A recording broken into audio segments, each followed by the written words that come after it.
Kumabit ka, tapos sasabihin mo hindi mo sinasadya. Nang babae ka, nang lalaki ka, tapos pag nahuli ka, sasabihin mo nagkamali ka lang. Hindi mo sinasadya. Seryoso ba? Cheating is not a mistake, it's a choice. Nagets nyo? Kapag nangabit ka, wag mong sasabing hindi mo sinasadya. May chance kang umiwas pero hindi ka lumayo. May chance ka na sabihin sa partner mo, pero hindi mo pinaalam. May chance ka na hindi makapagkita, pero nakipagkita ka pa din nang hindi niya alam. May chance kang hindi mo siya replyan, pero nireplyan mo pa din. May chance ka na hindi mo i-accept ang friend request niya, pero inaccept mo pa din. Alam mo yung taong yon yung magiging threat sa relationship mo. Pero bakit ganon? Pinapasok mo pa din. Lahat ng desisyon na to ay galing mismo sa'yo. Meron kang choices pero pinili mo pa din. Kaya wag mo sasabihin na nagkamali ka lang. Na hindi mo sinasadya. Kasi binigyan ka ng option para iwasan yun. Pero pinili mo yung option na makakasira ng relationship ninyong dalawa.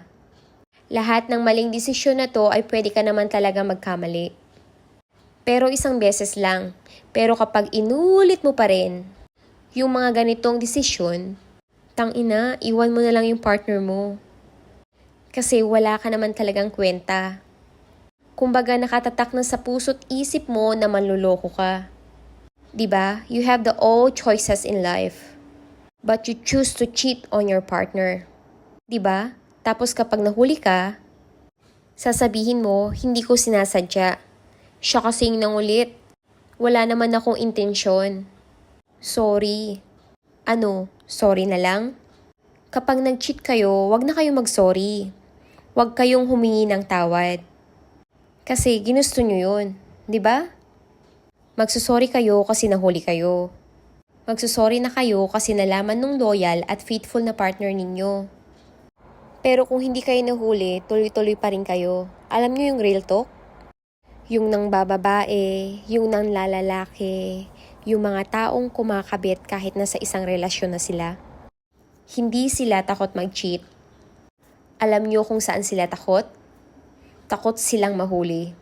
Hanggat hindi nahuhuli yan, hindi magsusorry yan. Hanggat hindi nahuhuli yan, hindi niyan marirealize na mali yung ginagawa niya. Na may nasasaktan na siya.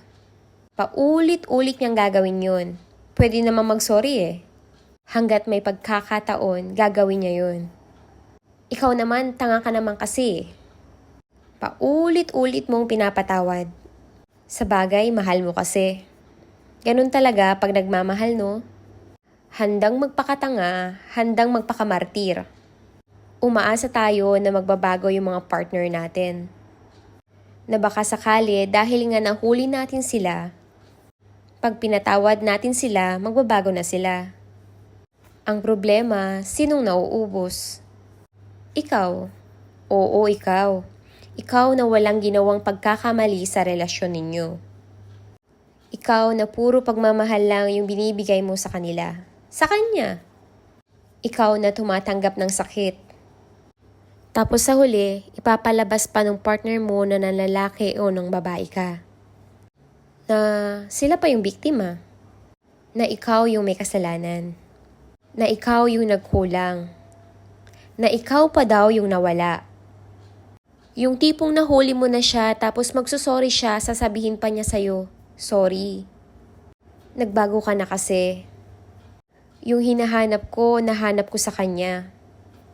Di ka na kagaya ng dati. Kaya naganap siya ng iba. Ang galing, no? Pinili niyang maghanap ng comfort sa iba kesa makipag-ayos sa'yo. Ang galing, di ba? Bumalik tayo sa umpisa. Na cheating is not a mistake. It's a choice. Pinili niya yun. Hindi sa hindi niya sinasadya. Lahat yun may option siya. Pero pinili niyang magloko. Kaya ikaw, hindi mo deserve na mag-cheat sa'yo yung partner mo. Kahit sino naman We don't deserve this, lalo na kung tayo yung tipong binibigay natin lahat sa kanila.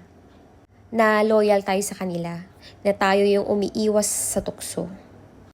Na kapag may umaligid sa atin, naka-auto-block na.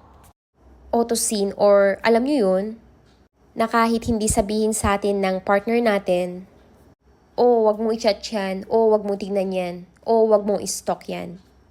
Ginagawa na natin kasi nga loyal tayo.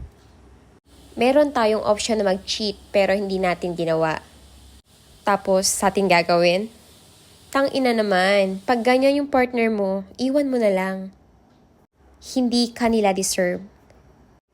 You deserve to be happy. Yang mga putang inang cheater na yan, putang ina na yan. And again, you deserve to be happy. Okay? Have a nice day.